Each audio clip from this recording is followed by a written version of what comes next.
Olá pessoal, essa aula aqui é uma continuação da aula anterior. Eu começo definindo uma função saindo deste intervalo, chegando nele mesmo, por meio dessa regra aqui.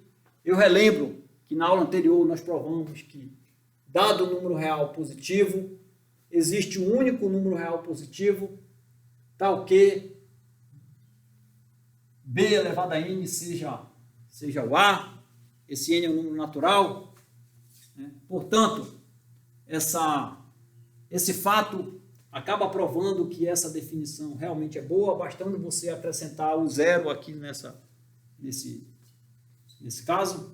Você vai ver que também não vai atrapalhar em nada, porque 0 elevado a n vai ser 0. Além disso, esse fato aqui também prova que essa função é automaticamente sobrejetiva.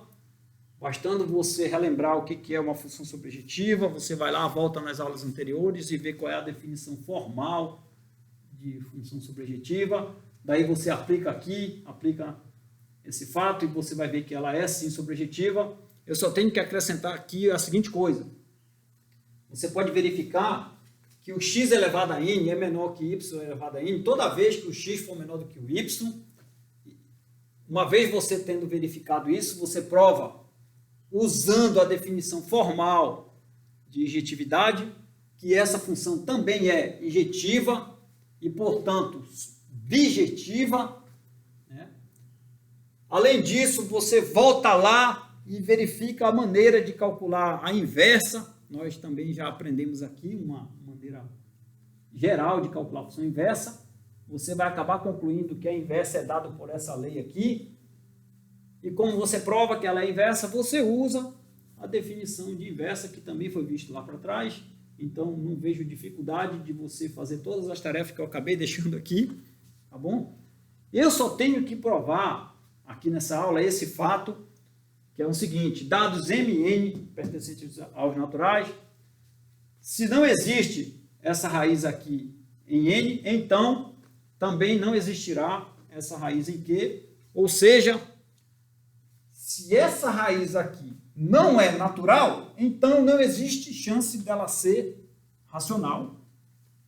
Para provar isso, eu vou fazer o seguinte: eu vou começar por esse fato aqui, ó. Raiz enésima de m, eu vou escrever ela da forma p sobre q, e eu vou dizer que isso é um natural, se somente se o P for um R vezes Q, onde R é um número natural. É claro que você vai concordar comigo aí, né?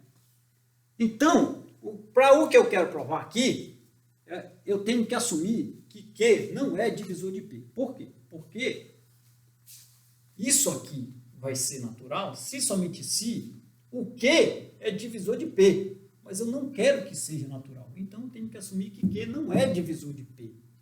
Mas daí, isso reduz ao fato de considerar que P e Q são primos entre si.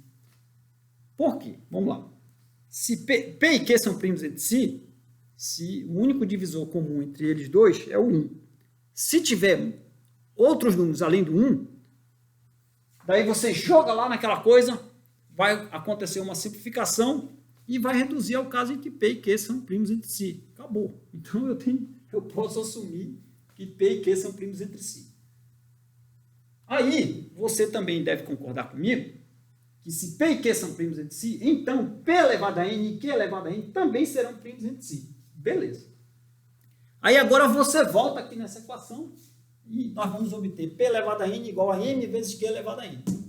E isso estaria dizendo o seguinte, que Q elevado a n é divisor de P elevado a n.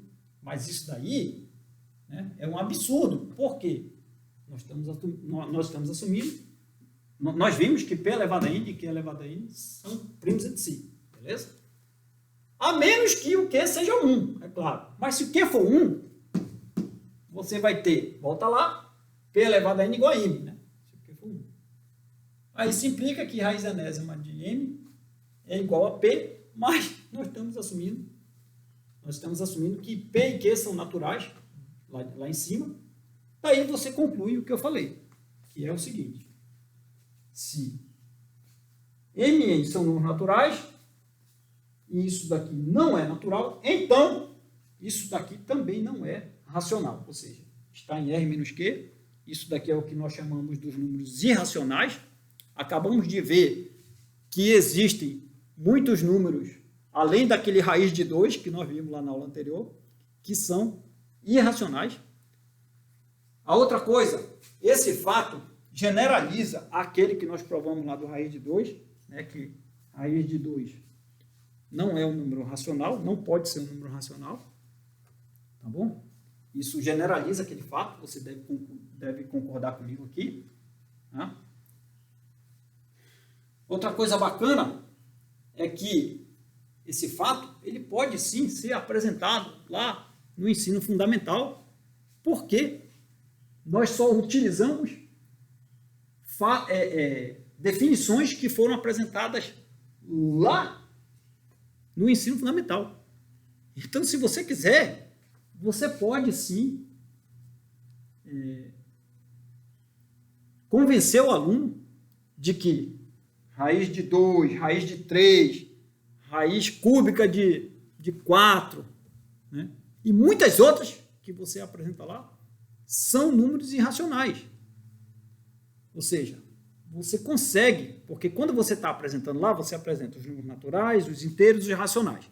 Aí você acaba mostrando, convencê-los de que existem muitos racionais, muitos naturais, muitos inteiros, mas fica sempre aquela dúvida se existem muitos números irracionais. Né? E está aí uma maneira de você convencer o aluno que existem sim muitos números irracionais. Beleza? Então, vamos continuar agora na próxima aula, estudando a reta real apenas como um corpo completo, como um corpo ordenado completo. Isso aqui foi só para confirmar que tem sim muitos números além de Q, conforme eu já havia falado antes. É isso, valeu, um abraço.